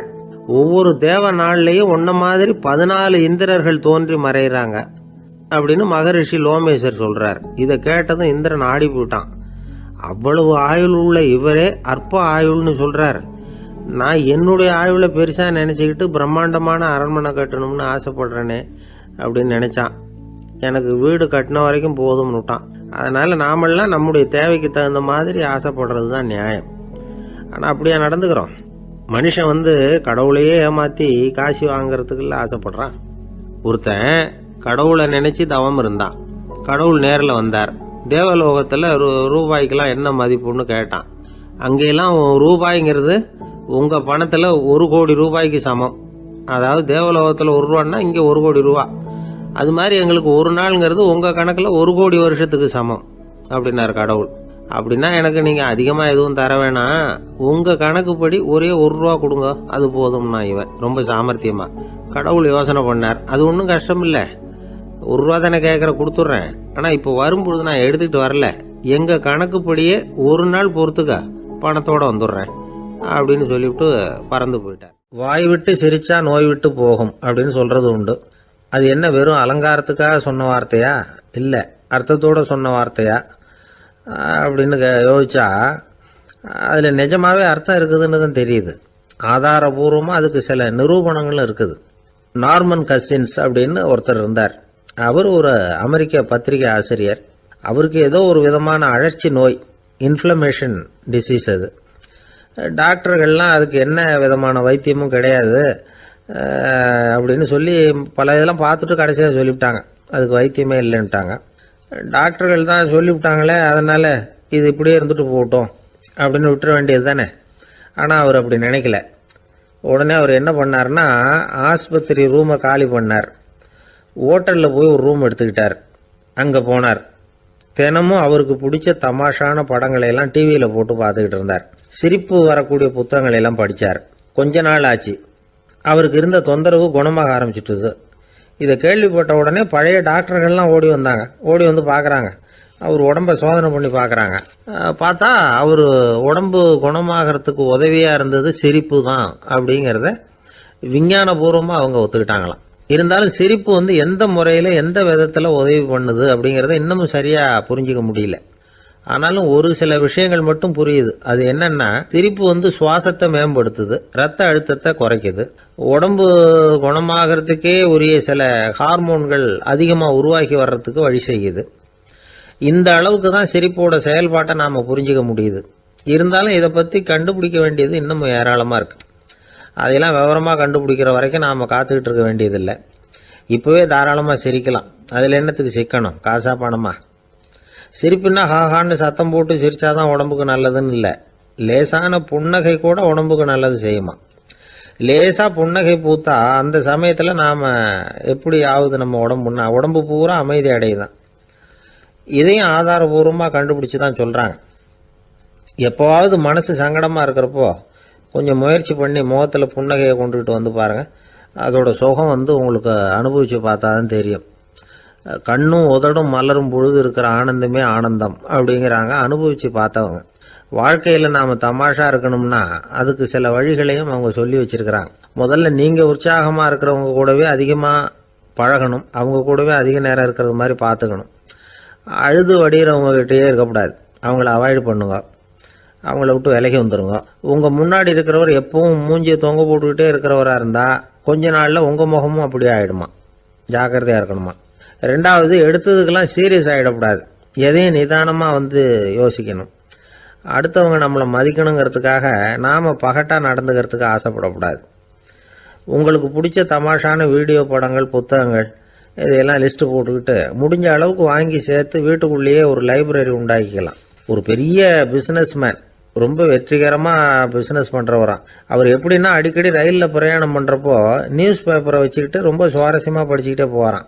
நியூஸ் பேப்பரில் அப்படி என்ன சுவாரஸ்யமான விஷயம் அப்படின்னு எட்டி பார்த்தா அதுக்குள்ளே ஒரு காமிக் புஸ்தகத்தை வச்சுக்கிட்டு படிச்சுக்கிட்டு இருப்பாராம். என்னங்க அப்படின்னு கேட்டால், என் மனசு லேசாக இருக்கிறதுக்கு இது ரொம்ப உதவியாக இருக்குது அப்படின்பாரான். அது ஒரு பக்கம் இருக்கட்டும். சிரிப்புன்னா எல்லா விதமான தமாஷும் உடம்புக்கு நல்லதுன்னு நினைச்சிடக்கூடாதான். ஜேம்ஸ் கரோல் அப்படிங்கிற அமெரிக்க உளவியல் நிபுணர் என்ன சொல்றாரு தெரியுமா? அடுத்தவங்களை குறை சொல்றது, கேலி பண்றது, நையாண்டி பண்றது, இது மாதிரியான நகைச்சுவையெல்லாம் நல்லது செய்யறது இல்லைங்கிறார் அவர். அடுத்தவங்களை தொந்தரவு பண்ணாத ஜோக்குகள் தான் எப்பவும் நல்லது. யாராவது ஜோக்கு சொன்னா தாராளமா சிரிக்கணும். ஒருத்தர் வந்தார், இன்னொருத்தரை கூட அழைச்சிக்கிட்டு வந்து என்கிட்ட காட்டினார். அவர் தன்னுடைய முகத்தை ரொம்ப சீரியஸா வச்சுக்கிட்டு இருந்தார். என்னங்க விஷயம் அப்படின்னு விசாரிச்சோம். வந்தவர் எங்களை பார்த்து சொன்னார், சார் இவர் கூட ஒரு பெரிய ப்ராப்ளம்னார். என்னன்னு, ஏதாவது ஒரு ஜோக்கு சொன்னா உடனே சத்தம் போட்டு சிரிக்க ஆரம்பிச்சுடுறாரு சார் அப்படின்னார். ஜோக்கை கேட்டுட்டு சிரிக்க ஆரம்பிச்சா அது ப்ராப்ளம் இல்லையே அப்படின்னு சொன்னோம். சிரிக்க ஆரம்பிக்கிறது ப்ராப்ளம் இல்லை சார், ஆனால் அப்படி ஆரம்பிக்கிற சிரிப்பை அதுக்கப்புறம் நிறுத்தவே மாட்டேங்கிறார். நாள் கணக்கில் அது பாட்டு போயிட்டு இருக்கு, அதுதான் ப்ராப்ளம் அப்படின்னார் அவர். இந்த காலத்து புள்ள ஒருத்தன் தன்னோட அப்பாவை பார்த்து சொன்னான், அப்பா நான் உனக்கு உதவி செய்யலாம்னு நினைக்கிறேன், என்ன உதவி செய்யணும்னு சொல்லு அப்படின்னா. நீ சும்மா இருந்தால் அதுவே எனக்கு செய்கிற பெரிய உதவிடா அப்படின்னார் அப்பா. சும்மா இருக்கிறதும் ஒரு உதவி தான், அது மாதிரி மௌனமும் ஒரு சமூக சேவை தான் அப்படிங்கிறார் காஞ்சி பெரியவர். நமக்கு 5 புலன்கள் இருக்குது, மெய், வாய், கண், மூக்கு, செவி. இந்த 5லேயும் அதிகப்படியான வேலை எதுக்குன்னு நினைக்கிறீங்க? வாய்க்கு தான். ஏன்னா அதுக்கு 2 வேலை. இப்போ கண்ணுக்கு பார்க்குறது மட்டும்தான் வேலை, காதுக்கு கேட்குறது மட்டும்தான் வேலை, மூக்குக்கு வாசனை அறியறது தான் வேலை, உடம்புக்கு உணர்றது மட்டும்தான் வேலை. ஆனால் வாய் அப்படி இல்லை, அதுக்கு 2 வேலை. சாப்பிட்றதும் அதுதான், பேசுகிறதும் அதுதான். அதாவது வாய் ஒன்று தான் கர்மேந்திரியமாகவும் இருக்குது, ஞானேந்திரியமாகவும் இருக்குது அப்படின்னு சொல்லுவாங்க. சாப்பாட்டில் உட்காந்தா எந்தெந்த ஆகாரம் என்னென்ன ருசின்னு அறிவிக்கிற வேலையும் செய்யுது. சபையில் உட்காந்தா பாடுறது, பேசுறது, சிரிக்கிறது, இது மாதிரியான வேலையும் செய்யுது. இன்னொரு வித்தியாசம், கண்ணு, காது, மூக்கெல்லாம் ஸ்ட்ரெயின் பண்ணிக்கிட்டு வேலை செய்கிறதில்ல. ஒரு ரோஜா பூவை பார்த்தா உடனே மூக்கு அப்படியும் இப்படியும் அசைய ஆரம்பிக்கிறதில்ல. ஒரு சங்கீதத்தை கேட்ட உடனே காது ஆட ஆரம்பிக்காது. ஆனால் வாய் அப்படி இல்லை, அது பேசினாலும் சரி சாப்பிட்டாலும் சரி அசைஞ்சு தான் ஆகணும். ஆக மற்றதை விட வாய்க்கு வேலை ஜாஸ்தின்னு தெரியுது. சாப்பிட்றது, பேசுறது அப்படின்னு 2 காரியம் அதுக்கு. இப்படி 2 காரியம் இருக்கிறதுனால அது 2ஐயும் பாதியாக குறைச்சிக்கணுங்கிறது கடவுள் அபிப்பிராயமாக இருக்கணும் அப்படிங்கிறார் காஞ்சி பெரியவர். ஆனால் இப்போ நாம் அப்படியே நடந்துக்கிறோம், அதுக்கு நேர்மாறாக நடந்துக்கிறோம். நாம் சாப்பிட்றதும் அதிகம், பேசுகிறதும் அதிகம், 2 வேலையையும் தேவைக்கு அதிகமாகவே செய்கிறோம். வாய் தான் ரொம்ப ஓவர் ஒர்க்குடு. அதுக்கு ஓய்வு கொடுத்தா உடம்பும் நல்லாயிருக்கும், உலகமும் நல்லாயிருக்கும். மௌன விரதம் இருக்கிறதெல்லாம் எதுக்காக நினைக்கிறீங்க? இதுக்காக தான். இந்த காலத்தில் மௌனமாக இருக்கிறவங்கெல்லாம் மகத்தான தொண்டு செய்கிறாங்க அப்படின்னு தான் சொல்லணும். சத்தம் அதிகமாக போய் தான் சவுண்டு பொல்யூஷன் வருது. அது மட்டும் இல்லை, மௌனமாக இருந்தால் சண்டை சச்சரவே வராது. மௌனம் கலக நாஸ்தி. ஆக இதுவும் ஒரு சமூக சேவை தான். நமக்கு தான் வாய் இருக்குதுங்கிறதுக்காக வசமாக சாப்பிட்றதும் தப்பு, வளவளன்னு பேசுகிறதும் தப்பு. ஒரு கருத்தை சொல்கிறதுக்கு ஒரே ஒரு சொல்லு போதும் அப்படின்னு இருக்கும்பொழுது 2 சொற்களை செலவு பண்ணாதே. எவ்வளவு சொன்னாலும் அதனால் ஒரு பயனும் விளையாது அப்படின்னு தெரிய வருமே, ஆனால் அந்த ஒரு சொல்லையும் விரயம் பண்ணாதே அப்படிங்கிறார் ஒரு அறிஞர். எல்லா குணங்கள்லேயும் மௌனம்தான் சிறந்தது அப்படிங்கிறார் ஒருத்தர். மௌனமாக இருக்கிறது மூலமாக மற்றவர்கள் குறைகளை நம்மளால் தெரிஞ்சிக்க முடியும். அதே சமயத்தில் நம்மக்கிட்ட இருக்கிற குறைகளை மற்றவங்களுக்கு தெரியாமல் மறைச்சிக்கவும் முடியுங்கிறார் அவர். உண்மைதானே? ஒரு பெரிய மேடை பேச்சாளர், பொது வாழ்க்கையில் 25 வருஷ காலமாக ஈடுபட்டிருக்கிறவர். அவர் மனைவி ஒரு நாள் சொன்னாங்க, எங்கள் வீட்டுக்காரர் 25 வருஷ காலமாக பொது வாழ்வில் ஈடுபட்டிருந்தா கூட இந்த மாதம் 10ஆம் தேதியிலேருந்து தான் மக்களுக்கு சேவை செய்ய ஆரம்பிச்சிருக்கார் அப்படின்னு நாங்கள் ரொம்ப பெருமையாக. 10ஆம் தேதிக்கு அப்படி என்ன விசேஷம் அப்படின்னு கேட்டோம். அன்னையிலேருந்து தான் அவர் மேடையில் பேசுகிறத நிறுத்தினார் அப்படின்னாங்க அந்த அம்மா. ஒரு காட்டில் ஒரு நரி இருந்தது. ஒரு நாள் காலை நேரம் அது தன்னுடைய இருப்பிடத்திலிருந்து வெளியில் வந்தது. கொஞ்சம் தூரம் நடந்து வந்தது. அப்போ தான் அது தன்னோட நிழலை கவனித்து பார்த்தா அது ரொம்ப நீளமாக பெருசாக இருக்குது. காலை நேரத்தில் நிழல் அப்படி தானே இருக்கும். ஆனால் அந்த நரிக்கு அந்த விஷயம் தெரியல. தன்னுடைய நீண்ட பெரிய நிழலை பார்த்து ஆச்சரியப்பட்டது. ஆஹா, நாம இவ்வளவு பெருசாவா இருக்கிறோம் அப்படின்னா என்னுடைய காலை சாப்பாட்டுக்கு ஒரு யானை இல்லைன்னா ஒரு ஒட்டகம் கிடைச்சாதான் சரியா இருக்கும் போல இருக்கு அப்படின்னு முடிவு பண்ணிட்டுது. உடனே ஒரு யானை அல்லது ஒட்டகத்தை தேடி அலைஞ்சது, எங்க கிடைக்கும்னு. கிடைக்கவே இல்லை. மத்தியானம் 12 மணி ஆயிட்டுது. பசியோடு அலையுது. இப்ப தன்னோட நிழலை பார்த்தது. அது மத்தியான நிழல் எப்படி இருக்கும், அது ரொம்பவும் குறுகி போய் தெரிஞ்சுது. உடனே அந்த நரி என்ன நினைச்சுக்கிட்டு தான் தெரியுமா, காலை ஆகாரம் சாப்பிடாததுனால நம்ம உடம்பு இப்படி அழிச்சு போட்டுதே அப்படின்னு நினைச்சுக்கிட்டு தான். கொஞ்ச நேரம் கழிச்சு மறுபடியும் தன்னுடைய நிழலை பார்க்குது. அது இன்னமும் குறுகி போய் காலடியிலேயே வந்துட்டுது. அதுக்கு பயமா போயிடுது. ஐயோ, இன்னும் கொஞ்ச நேரத்தில் நாம இறந்துருவோம் போல இருக்க. இப்போ என்ன செய்யறது? இந்த சமயத்தில் ஒரு எறும்பு கிடைச்சா கூட போதும், அதை நம்ம காலை ஆகாரமாக நினைச்சு சாப்பிட்டுள்ளாமே அப்படின்னு நினைச்சுதான். நம்முடைய நிழல் கூட நம்மளை மாதிரியே தான் அடிக்கடி மாறிக்கிட்டே தான் இருக்குது. அது எப்பவும் ஒரே மாதிரி இருக்கிறது இல்லை. மனிதனுக்கு ஏற்படுகிற தன்முனைப்பு இருக்கு பாருங்க, ஈகோ, அது கூட ஒரு நிழல் மாதிரி தானா. அப்படி நினைக்க ஆரம்பிச்சுட்டா அதனால ஏதும் பிரச்சனை வராதான். தன்முனைப்பை நிழல் போலவே ஏற்றுக்கொள்ளுங்கள் அப்படிங்கிறது பெரியவங்க கருத்து. ஒரு காரியத்தை வெற்றிகரமா நல்ல விதமா செஞ்சு முடிக்கிறோம்னு வச்சுக்கோங்க, அந்த சமயத்துல ஒரு வித நுட்பமான தற்பெருமை நமக்குள்ள உண்டாகுது. இது இயற்கையானது, அதனால இது மேல பற்று வைக்கக்கூடாது. அப்படி வைக்க ஆரம்பிச்சுட்டா அந்த தற்பெருமை ஒரு நிரந்தர விருந்தாளியா நம்ம கிட்ட தங்கிக்கும். நம்ம நிழல் எப்படின்னு பாருங்க, நாம நடக்கும் பொழுது நம்ம பின்னாடியே வரும். தன்முனைப்பையும் அப்படியே நினைச்சுக்குங்க. நிழல் யாருக்கும் எந்த பிரச்சனையையும் உண்டாக்குறது இல்லை. ஆனா அந்த நிழலை கண்டே நாம பயப்பட ஆரம்பிச்சுட்டா நாம எதுலையும் வெற்றி காண முடியாது. நிழலோட சண்டை போடக்கூடாது. அது மாதிரி தன்முனைப்போடவும் நாம சண்டை போட வேண்டியதில்லை. இல்லாத ஒன்றோடு சண்டை போடுறது எப்படின்னா, அது இருட்டோட சண்டை போடுறது மாதிரி. நாம நிழல் கிடையாது, நம்ம கிட்ட இருக்கிற தன்முனைப்பு ஒரு நிழல். நம்ம நிழலையும் நமக்கு சமமா பாக்குறோம் பாருங்க, அங்கதான் சிக்கலே ஆரம்பம். இப்போ நாம நடந்து போய்கிட்டு இருக்கிறோம். நம்ம நிழல் தரையில விழுது. யாரோ ஒருத்தர் நம்ம நிழல் மேல காலை வச்சு நடந்து போறார். உடனே அவர்கிட்ட சண்டைக்கா போறோம், ஏண்டா என் நிழலை மிதிச்ச அப்படின்னு. நமக்கு தெரியும் அது நிழல் தாங்கிறது. அவர் உங்க மேல நடக்கல, உங்களுடைய நிழல் மேலதான் நடக்கிறார். அது மாதிரி உங்க தன்முனைப்பின் மேல யாராவது நடந்தா உங்களை அவமானப்படுத்துறதா நினைக்கிறீங்க. காரணம், நாமளும் நம்ம தன்முனைப்பும் ஒண்ணுங்கிற நினைப்பு தான் காரணம், மற்றபடி வேற ஒண்ணும் கிடையாது. நம்ம நிழல் மேல நடக்கிறவர் நம்மளை காயப்படுத்துறது இல்லை. தன்முனைப்பை வேண்டாத ஒன்னாவும் பார்க்க வேண்டியதில்லை. அது இயற்கை. நிழலை உங்க முன்னாடி வைக்க வேணாம், அது உங்க பின்னாடியே இருக்கட்டும். நிழலின் நிழலாகி விடாதீர்கள், நீங்கள் நீங்களாகவே இருங்கள். இதுதான் சான்றோர் சிந்தனை. ஒரு பேருந்துல ஒரே நெரிசல்.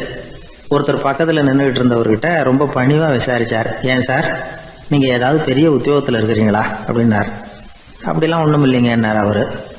அப்படின்னா வேற ஏதாவது அரசியல்ல பெரிய பதவியில் இருக்கிறீங்களா அப்படின்னு கேட்டார். அதுவும் இல்லைங்கன்னார். சரி, பணமாவது அதிகமா வச்சிருக்கீங்களா அப்படின்னு கேட்டார். அப்படிலாம் ஒன்றும் கிடையாது சார்னார் அவரு. அப்புறம் எதுக்குடா என் காலை மிதிச்சுக்கிட்டு இருக்கிற, இடரா காலை அப்படின்னாராம் இவர். பிரம்மத்தை அறிந்தவன் பிரம்மமாகிறான் அப்படின்னு ஒரு பெரியவர் பேசினார் ஒரு கோவில்ல. தைத்திரிய உபனிஷத்து அப்படி சொல்லுதான். இதை கேட்கும் பொழுது நமக்கு ஒரு சந்தேகம் வரும். அது எப்படி? பிரம்மத்தை அறிந்தவன் பிரம்மம் ஆகிறான்னா, சிங்கத்தை அறிந்தவன் சிங்கம் ஆகிறானா, தோசையை அறிந்தவன் தோசை ஆகிறானா? இப்படிப்பட்ட சந்தேகம் நமக்கு வர்றதுல ஒன்றும் ஆச்சரியம் இல்லை. இது இயற்கை. இதுக்கும் அந்த பெரியவரே பதில் சொல்றார். சிங்கம் வேற, நாம வேற. அதனால சிங்கத்தை அறிந்தவன் சிங்கம் ஆக மாட்டான். ஆனா பிரம்மம் வேற, நாம வேற இல்லை. அதனால பிரம்மத்தை அறிந்தவன் பிரம்மம் ஆகிறான் அப்படிங்கிறது அவரோட விளக்கம். மனிதன் அவன்தான் தான் பிரம்மங்கிறது தெரியாதனால தான் அதை வேற எங்கேயோ தேடிட்டு இருக்கிறான். கடைசியில் அது தான் தாங்கிறது புரிஞ்சுக்கிற பொழுது அவன் பிரம்மம் ஆயிடுறான். இதை விளக்கறதுக்கு ஒரு உபநிஷத்து கதையே இருக்கு.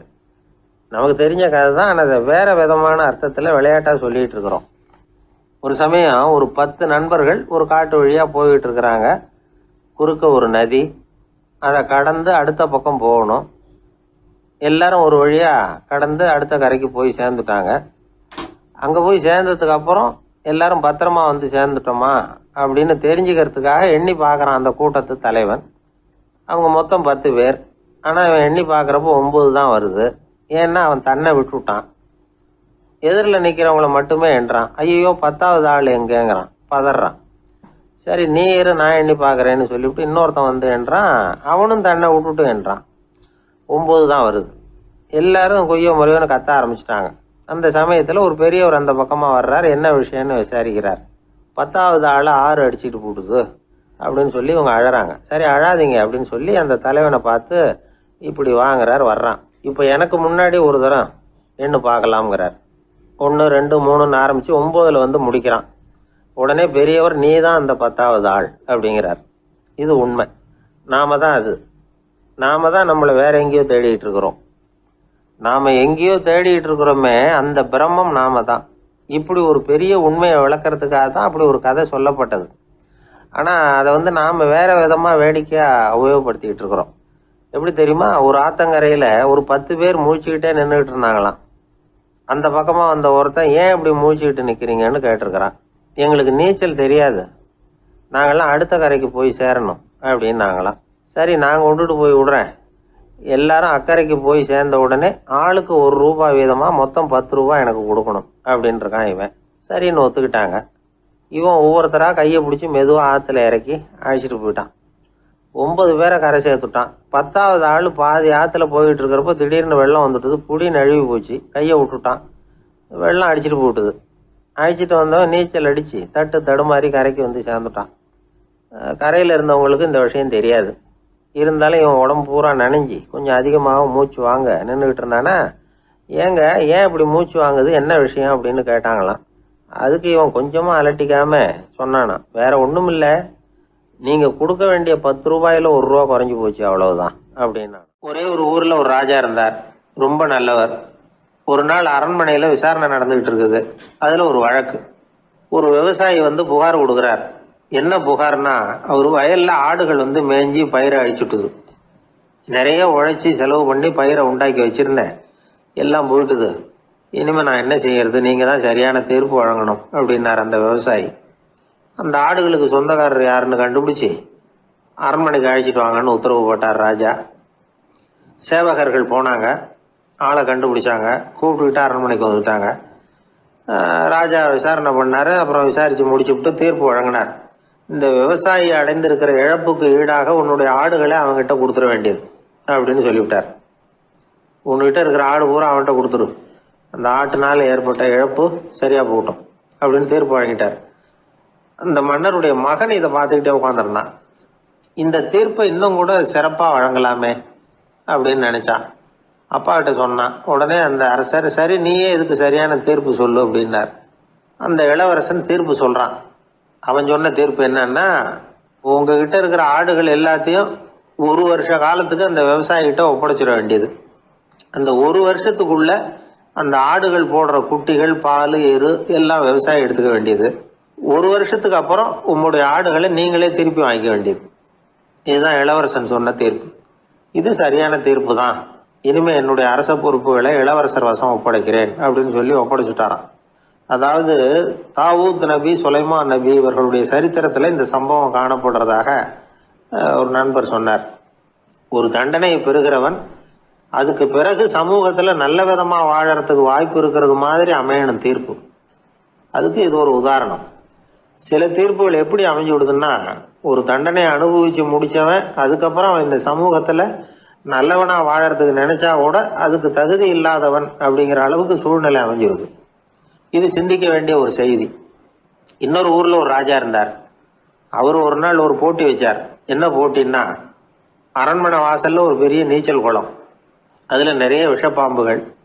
எந்த இளைஞன் துணிச்சலாக அதில் நீச்சல் குளத்தில் குதிச்சு நீந்தி கரையேறி வர்றானோ அவனுக்கு 100 ஏக்கர் நிலம் பரிசாக வழங்கப்படும். அது வேணாம்னா 1000 ஆடுகள் பரிசாக வழங்கப்படும். அதுவும் வேணான்னா என்னுடைய மகளை வந்து கல்யாணம் பண்ணிக்கலாம். இதுதான் மன்னருடைய அறிவிப்பு. பரிசுலாம் நல்லா தான் இருக்குது. இருந்தாலும் பாம்புகள் உள்ள குளம்ங்கிறது நல்லா இல்லையே, அதனால் யாரும் அதில் குதித்து நீஞ்சறதுக்கு முன் வரல. இருந்தாலும் திடீர்னு ஒரு இளைஞன் அந்த நீச்சல் குளத்தில் குதிச்சான். நீந்தனா ஒரு வழியாக கரையேறி வந்துட்டான். மன்னருக்கு ரொம்ப மகிழ்ச்சி. நீ தான் தைரியமான இளைஞன், வா இப்படின்னு கூப்பிட்டார். கிட்ட வந்தான். அந்த இளைஞன் தண்ணீர் சொட்ட சொட்ட வந்து நிற்கிறான். சரி, உனக்கு 100 ஏக்கர் நிலம் வேணுமான்னு கேட்குறார். வேண்டாங்கிறான். சரி, அப்படின்னா 1000 ஆடுகள் வேணுமான்னு கேட்குறார். அதுவும் வேணாங்கிறான். ஓ, அப்படின்னா என் பொண்ணை கல்யாணம் பண்ணிக்கிறியா அப்படின்னு கேட்குறாரு. அதுவும் வேணாங்கிறான். ராஜாவுக்கு ஒன்றும் புரியல. அப்படின்னா உனக்கு என்னதான் வேணும் அப்படிங்கிறாரு. என்னை பிடிச்சி இந்த குளத்துல தள்ளி விட்டவன் யாருங்கிறது எனக்கு தெரியணும் அப்படின்னா. ஒரு இளைஞன், வசதியான குடும்பம், அவனுக்கு வாழ்க்கையில நிம்மதி இல்ல, வாழவே பிடிக்கல, எல்லாம் வெறுத்து போச்சு. என்ன பண்ணலாம்னு யோசனை பண்ணான். ஒரு குருவை தேடிட்டு போனான். அவர்கிட்ட தான் வந்த விவரத்தை சொல்லி ஏதாவது வழி சொல்லுங்க சுவாமின்னு கேட்டான். அவரு பார்த்தார். சரி, அதுக்கு முன்னாடி உன்னை பத்தி கொஞ்சம் சொல்லு, எவ்வளவு படிச்சிருக்கிற, என்ன தெரியும் உனக்கு அப்படின்னு கேட்டார். சுவாமி, நான் ஒழுங்கா படிக்கல, எதுவும் தெரியாது, ஆனா ஒண்ணு, கொஞ்சம் சதுரங்கம் ஆட தெரியும் எனக்கு, அவ்வளவுதான். குரு கொஞ்சம் யோசனை பண்ணார். பக்கத்துல இருந்த ஒரு சீடனை கூப்பிட்டார். அவங்கிட்ட ஒரு பேரை சொல்லி, நீ உடனே போய் அந்த பிக்ஷுவை இங்க கூப்பிட்டுட்டு வா அப்படின்னார். வரும்பொழுது ஒரு சதுரங்க பலகையும் அதுல விளையாடுறதுக்கான காய்களையும் எடுத்துட்டு வா, அப்படியே நம்ம சீடர்கள் எல்லாரையும் இங்க வர சொல்லு அப்படின்னு சொன்னார். கொஞ்ச நேரத்துல எல்லாரும் வந்து சேர்ந்தாங்க. சதுரங்க பலகையை கொண்டாந்து வச்சாங்க. அந்த பிக்ஷுவும் வந்து சேர்ந்தார். குரு முன்னாடி அடக்கமா நின்னார். குரு அவரை கிட்டத்துல கூப்பிட்டு கொஞ்ச நேரம் சதுரங்கம் ஆடணும்னார். அந்த பிக்ஷுவுக்கு சதுரங்கம்னா என்னன்னு தெரியாது. இருந்தாலும் மறுப்பு எதுவும் சொல்லல. குரு சொன்னார், பிக்ஷுவே, நீர் என்னுடைய சீடர், என்னுடைய பேச்சை மறுக்காதவர், உம்முடைய அடக்கத்தையும் பணிவையும் நான் அறிவேன். எனக்காக உயிரையும் கொடுக்கறதாக சொல்லி இருக்கிறீங்க. இப்போ அதுக்கான வாய்ப்பு வந்திருக்குது. நீங்க இந்த இளைஞனோட சதுரங்கம் ஆடணும். தோத்து போனா இந்த வாளால தலையை சீவி விடுவேன். ஆனா இறந்தாலும் உமக்கு சொர்க்கம் நிச்சயம். நீங்கள் வெற்றி பெற்றுட்டா தோற்று போன இந்த இளைஞனின் தலையை சீவி விடுவேன். சரி, இப்போ நீங்க ஆட ஆரம்பிக்கலாம்னார். ஆட்டம் ஆரம்பமாச்சு. அந்த பிக்ஷு முகத்துல சலனமே இல்ல. சாவை பத்தி கவலைப்பட்டதாவே தெரியல. எதுவும் புரியலன்னாலும் குருவின் கட்டளைங்கிறதுனால ஏதோ ஒரு காயை நகர்த்திட்டு இருந்தார். சுத்தி இருந்த சீடர்கள் முகத்துல திகில், பயம், பாவம், நம்ம பிக்ஷு நிலைமை இப்படி ஆயிட்டுதே அப்படிங்கிற கவலை. குரு கையில பெரிய வாள் பளபளப்பா தயாரா இருக்குது. பிக்ஷு காயை நகர்த்துறது ஆரம்பத்திலேயே ஆச்சரியமா தெரிஞ்சாலும் அவருக்கு சதுரங்கம் பத்தி எதுவுமே தெரியாதுங்கிறது இளைஞனுக்கு புரிஞ்சு போச்சு. அவனுக்கு உற்சாகம் வந்துட்டது. சுறுசுறுப்பா காய்களை நகர்த்த ஆரம்பிச்சான். பிக்ஷு கொஞ்சம் கொஞ்சமா தோத்துக்கிட்டே வந்தார். சுத்தி இருக்கிற சீடர்கள் முகத்துல சொல்ல முடியாத வேதனை. இளைஞன் முகத்துல மகிழ்ச்சி. நிமிர்ந்து பார்த்தான் எதிரில இருந்த பிக்ஷுவை. அவர் முகத்தை பார்த்ததும் இவனுக்கு ரொம்ப பாவமா இருந்தது. அந்த முகத்துலதான் எவ்வளவு சாந்தம், எவ்வளவு இனிமை, அவர் கண்கள்ல எவ்வளவு கருணை. இவர் சாகத்தான் வேணுமா? இளைஞன் யோசிக்க ஆரம்பிச்சான். நாம இறந்து போனா யாருக்கும் எந்த இழப்பும் இல்ல. வீணாகி போன தன்னுடைய வாழ்வும் சாவும் யாரையும் பாதிக்க போறதில்ல. ஆனா துறவியும் ஞானியுமான கருணை மிக்க இந்த பிக்ஷு இறந்தா அது எவ்வளவு பெரிய இழப்பு. அதுக்கு நாம காரணமா இருக்கிறதா அப்படின்னு நினைச்சு பார்த்தான் அந்த இளைஞன். உடனே கண்ணாமண்ணான்னு விளையாட ஆரம்பிச்சுட்டான். அதாவது தான் தோத்து போகணுங்கிறதுக்காகவே. ஆட்டத்தை கூர்ந்து கவனிச்சுக்கிட்டு இருந்த குரு திடீர்னு சதுரங்க பலகையை கழுத்து தள்ளினார். காய்கள்லாம் செதறி போட்டுது. எல்லாரும் திகைச்சு போயிட்டாங்க. யாருக்கும் வெற்றி தோல்வி இல்லைன்னு அறிவிக்கிறேன்னார் குரு. தம்பி, உன்னுடைய மன ஒருமைப்பாட்டை கவனிச்சேன். முழுமையா ஆட்டத்துல மூழ்கி போனதையும் பார்த்தேன். கடைசியில உயிர் தியாகம் பண்ண முடிவெடுத்து தாறுமாறா ஆட ஆரம்பிச்சதையும் கவனிச்சேன். வாழ்க்கை என்னங்கிறதும் எந்த வாழ்க்கை பயனுள்ள வாழ்க்கைங்கிறதும் உனக்கு புரிஞ்சுட்டுது. இப்ப இங்க அதை நீ கத்துக்கிட்ட. உன்னுடைய மனம் பக்குவ நிலை அடைஞ்சுட்டுது. தியாகம் உன்னுடைய இதயத்துல குடி வந்துட்டுது. அது எங்க இருந்தாலும் நல்லதுதான். உனக்குள்ள இருந்துதான் அந்த தியாகம் வந்திருக்கு. அதை நீ அடையாளம் கண்டுபிடிச்சுக்கிட்ட. நீ இனிமே கொஞ்ச காலம் இங்கேயே இருந்துட்டு போகலாம். உன்னுடைய வாழ்வு பயனுள்ள வாழ்வா மாறும் அப்படின்னு சொல்லி அந்த குரு ஆசீர்வாதம் பண்ணார். இந்த காலத்திலயும் ஒருத்தர் அது மாதிரி தன்னுடைய வாழ்க்கையை பயனுள்ளதாக ஆக்கிக்கணும்னு ஆசைப்பட்டார். உடனே சதுரங்கம் ஆட ஆரம்பிச்சார். அப்புறம் சீட்டாட ஆரம்பிச்சார். கொஞ்ச நாள் கழிச்சு அவரை பார்த்த நண்பர் ஒருத்தர் கேட்டார், என்னங்க சீட்டாட ஆரம்பிச்ச பிறகு வாழ்க்கை பயனுள்ளதா ஆச்சா அப்படின்னு கேட்டார். ஆச்சுன்னார் அவர். யாருக்கு, உங்களுக்கான்னு கேட்டார். இல்லைங்க, நான் யாரோட ஆடுனோ அவருக்கு வாழ்க்கை பயனுள்ளதா ஆச்சு அப்படின்னு ஒரு விளக்கம் கொடுத்தாராம். அதனால வாழ்க்கைங்கிறது ரொம்ப நுட்பமான ஒன்று. அந்த நுட்பமான வாழ்க்கையை புரிஞ்சுக்கிட்டு அதுக்கப்புறம் அதை பயனுள்ளதாக மாற்றிக்கொள்ள வேண்டியது மனிதர்களுடைய கடமை. ஒரு நண்பர் யாருக்கோ ஃபோன் பண்ணிட்டு இருந்தார். அவர் பேசி முடிச்சதும் நான் அவரை பார்த்து, இப்போ ஃபோன் பண்ணீங்களே, அந்த ஃபோன் நம்பர் என்ன அப்படின்னு கேட்டேன். அவர் தலையை சொரிஞ்சுக்கிட்டார். ஞாபகம் வரலன்னார். சரி சார், அதை விடுங்க, உங்கள் மனைவி பேர் என்ன அப்படின்னு கேட்டேன். மாலதின்னார். என்ன சார் இது வேடிக்கை, கொஞ்ச நேரத்துக்கு முன்னாடி பேசின ஃபோன் நம்பர் மறந்து போச்சு. எப்போவோ கல்யாணம் பண்ணிக்கிட்ட மனைவி பேர் மறக்கலை, அதை கரெக்டாக சொல்லிவிட்டீங்களே அப்படின்னு கேட்டேன். அவர் என்ன ஒரு மாதிரியாக பார்த்தார். அவர் அப்படி என்னை பார்த்ததில் ஒன்றும் தப்பு இல்லை. ஏன்னா நாம் எல்லாருமே அப்படித்தானே. ஒரு குறிப்பிட்ட காரியத்துக்காக தொலைபேசியில் ஒருத்தட்ட பேசுகிறோம். அதுக்கப்புறம் அந்த எண் நமக்கு அனாவசியம், அதனால் மறந்துடுறோம். இதுக்கு பேர் தான் தற்காலிக ஞாபகம். ஆனால் மனைவி பேரை மறந்துட முடியுமா? முடியாது. அது அவசியமான ஒன்று. அடிக்கடி அந்த பேரை உபயோகப்படுத்துகிறோம். அதனாலேயும் அது முக்கியங்கிறதுனாலேயும் அதை மறக்கறதில்ல. இதுக்கு பேர் நிரந்தர ஞாபகம். சரி, இந்த தற்காலிக ஞாபகம், நிரந்தர ஞாபகம், இது 2 ஞாபக அளவுகளையும் கட்டுப்படுத்துறது எது அப்படின்னா மூளைக்குள்ளே நடக்கிற மின்சார நடவடிக்கைகள் தான். தற்காலிக ஞாபகம் ஒரு மின்னல் மாதிரி தோன்றி மறையுது. நிரந்தர ஞாபகம் ஒரு படிவம் போல மூளையில் படிஞ்சுடுது. ஒரு சம்பவத்தின் பல பிரதிகள் மூளையில் பல்வேறு பகுதிகளிலேயும் படிகிறதுனால ஒன்று மறைஞ்சாலும் மறந்தாலும் இன்னொன்று மறையறதில்ல. இப்படிப்பட்ட நிலைமையில தான் இந்த தொண்டையில் இருக்கு, வாயில் வரமாட்டேங்குது சார் அப்படிமா. ஒருத்தருக்கு எந்த துறையில் ஆர்வமும் ஈடுபாடும் அதிகமோ அது சம்பந்தமான ஞாபக சக்தி அதிகமாக இருக்கும். தொழிலை விரும்புகிற ஒரு டெலிஃபோன் ஆப்ரேட்டருக்கு எண்கள்லாம் நல்ல ஞாபகம் இருக்கும். அது மாதிரி கவிஞர்களுக்கு வார்த்தைகள் நல்ல ஞாபகத்தில் இருக்கும். இது ஒரு பக்கம் இருந்தாலும் ஒரு மூளை எண்களை விட எழுத்துக்களை விட படங்களை ரொம்ப சுலபமாக ஞாபகத்தில் வச்சுக்குது. புரிஞ்சுக்கிற தன்மை, அனுபவம், புத்தி கூர்மை இது கூடி குறையிறத பொறுத்து ஞாபக சக்தியும் ஏறும் இறங்கும். இப்போ உதாரணத்துக்கு ஒரு பையனுக்கு படித்தது எதுவும் ஞாபகத்தில் இல்லைன்னா அவன் அதை சரியாக புரிஞ்சுக்கலைன்னு அர்த்தம். இந்த மறதிங்கிறது எந்த சமயத்தில் ஒரு பிரச்சனை ஆகுது தெரியுமா? உங்களுக்கு வேண்டியப்பட்ட ஒருத்தரை ஞாயிற்றுக்கிழமை சாயந்தரம் சரியாக 5 மணிக்கு கடற்கரைக்கு வர சொல்லிவிட்டு அந்த நேரத்தை மறந்துவிட்டா அது பரவாயில்ல, வர சொன்னதையே மறந்துவிட்டா தான் நிலைமை மோசம்னு அர்த்தம். இப்படி இருந்தால் இது சிகிச்சை எடுத்துக்க வேண்டிய நிலைமைங்கிறத புரிஞ்சுக்கணும். ஆமாம், இதுக்கும் மருந்து இருக்குது.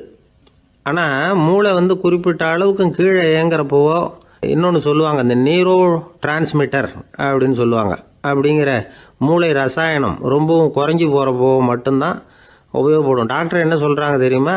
மூளையை பொறுத்த வரைக்கும் அதில் ஞாபக சக்தி அதிகமாக உள்ள மூளை, மறதி உள்ள மூளை அப்படின்னு ஒன்றும் கிடையாது அப்படிங்கிறாங்க. நினைவு வச்சுக்கிறதுக்கு பயிற்சி அளிக்கப்பட்ட மூளை, பயிற்சியற்ற மூளை அப்படின்னு வேணும்னா சொல்லலாம் அப்படின்னு சொல்கிறாங்க. அதனால் நம்ம ஞாபக சக்திங்கிறது நம்மக்கிட்ட இருக்கிற பயிற்சி, முயற்சி இதை பொறுத்து தான் அமையும். ஒருத்தர் ஒரு பென்சிலை எங்கேயோ வச்சுக்கிட்டு தேடிக்கிட்டு இருந்தார். அப்புறம் என்னமோ தீவிரமாக யோசனை பண்ணி அதை ஞாபகப்படுத்தி பார்த்துக்கிட்டு இருந்தாராம். எதிரில் உட்காந்துருந்தவர் சொன்னார், பென்சிலை தானே தேடிக்கிட்டு இருக்கீங்க, அது உங்கள் வலது காதில் இருக்குது சார் அப்படின்னாராம் அவர்.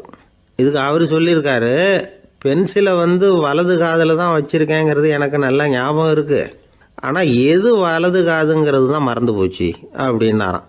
அவர் அதை தான் யோசிச்சுட்டு இருந்திருக்கிறார். ஒரு ஊரில் ஒரு குரு இருந்தார், ஜென் குரு. அவரை தேடிட்டு ஒரு மன்னர் வந்தார். வந்தவர் ஜப்பான் மன்னர்.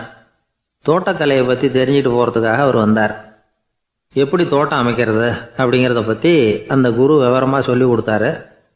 1 நாள் 2 நாள் இல்லை, 3 வருஷம் கற்றுக் கொடுத்தார். அதுக்கப்புறம் சொன்னார், நான் கற்றுக் கொடுத்துட்டேன், இனிமேல் நீங்கள் போகலாம், போய் தோட்டம் அமைக்கலாம், அதுதான் உங்களுக்கு பரிசை. தோட்டம் அமைச்ச பிறகு சொல்லி அனுப்புங்க, நான் பார்க்குறேன். நீங்கள் இங்கே என்னவெல்லாம் கற்றுக்கிட்டீங்களோ அதையெல்லாம் அங்கே செயல்முறையில் செஞ்சு காட்டுங்க அப்படின்னு சொல்லி அனுப்பி வச்சார். மன்னர் போனார். அரண்மனைக்கு பக்கத்திலேயே ஒரு பெரிய தோட்டத்தை உண்டு பண்ணினார். அழகான மரங்களையும் செடிகளையும் உருவாக்கினார். கிட்டத்தட்ட 1000 தோட்டக்காரர்களை பயன்படுத்தி 3 வருஷங்கள் முயற்சி பண்ணி அந்த அழகான தோட்டத்தை உருவாக்கினார். குருக்கிட்ட இருந்து செய்தி வந்தது, நாளைக்கு தோட்டத்தை பார்க்குறேன் அப்படின்னு. மன்னர் உடனே சுறுசுறுப்பாயிட்டார். முதல் நாளே தோட்டத்தை சுத்தப்படுத்தினார். ராத்திரி பூரா யாரும் தூங்கலை. எல்லாருக்கும் தோட்டத்தை ஒழுங்குபடுத்துகிற வேலை. அது அந்தந்த இடத்துல ஒழுங்காக இருக்குதா அப்படின்னு சரி பார்த்தாங்க. ஒரு தவறும் இல்லாத வகையில் அதை ஒழுங்குபடுத்தினாங்க. மறுநாள் குரு வந்தார், தோட்டத்தை பார்த்தார். அவருக்கு கோபம் வந்துட்டுது. மன்னருக்கு ஆச்சரியம், எப்பவும் சிரிச்சுக்கிட்டே இருக்கிறவர் இப்போ எப்படி இருக்கிறாரே அப்படின்னு. மெதுவாக குருக்கிட்ட போய் எல்லாம் சரியாக தானே இருக்குது அப்படின்னார். எல்லாம் சரிதான், ஆனாலும் எங்கே அந்த பொன்னிற காற்று அப்படின்னார். உதிர்ந்த இலைகள், பொன் மஞ்சள் நிற இலைகள் காற்றில் அப்படி புரண்டு ஓடுவதை நான் பார்க்க முடியவில்லையே அப்படின்னாராம். அது இல்லாமல் இந்த தோட்டம் உயிரோட்டம் உள்ளதாக இருக்காது, இதில் பாடல் இல்லை, ஆடல் இல்லை, அதெல்லாம் இல்லாமல் இந்த தோட்டம் ரொம்பவும் செயற்கையாக தெரியுதேன்னாராம்.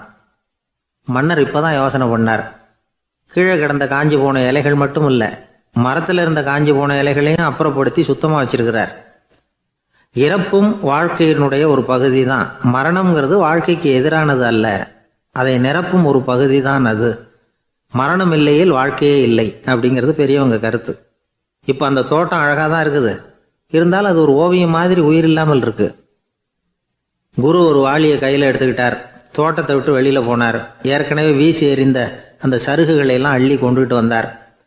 உள்ள எல்லா இடங்கள்லையும் அதை வீசினார். உடனே காற்று அந்த காய்ந்த சருகுகளையும் பழுத்த இலைகளையும் அசைக்க ஆரம்பிச்சுட்டுது. இப்போ அங்கே சலசல சத்தம், சங்கீதம், இலைகளின் நடனம், ஓவியம் மாதிரி இருந்த அந்த தோட்டத்துக்கு இப்போ உயிர் வந்துட்டுது. இதுதான் அந்த பொன்னான காற்று அப்படின்னாராம் குரு. மன்னருக்கு புரிஞ்சுது. மிகப்பெரிய ஜென் கேள்வி ஒன்று உண்டு. உம்மான் அப்படிங்கிற ஒரு பெரிய குருவை பார்த்து துறவி ஒருத்தர் கேட்டாராம், இலைகள் எல்லாம் கீழே விழுந்து மரங்கள் மொட்டையாக இருக்கும் பொழுது என்ன நடக்கும்? இதுதான் கேள்வி. இதுக்கு உம்மான் சொன்ன பதில் பொன்னான காற்று, தி கோல்டன் விண்டு அப்படின்னாராம். இதுக்கு என்ன விளக்கம்னா, உன்னுடைய எண்ணங்கள் எல்லாம் உன்னுடைய மனசிலிருந்து கீழே விழுந்து உனது உள்ளுணர்வானது மொட்டையாக நிற்கும் நிலைதான் அது. உனது வேர்களின் அருகில் காற்று வீசுகிறது. எல்லா எண்ணங்களும் உன்னிலிருந்து வெகு தூரத்துக்கு புரண்டு கொண்டே சென்று விடுகிறது.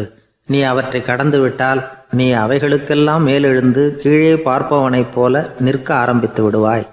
அதுதான் தியானம் என்பது அப்படின்னு சொல்றாங்க. தியானம்ங்கிறது எண்ணத்துக்கு எதிரானதில்லை.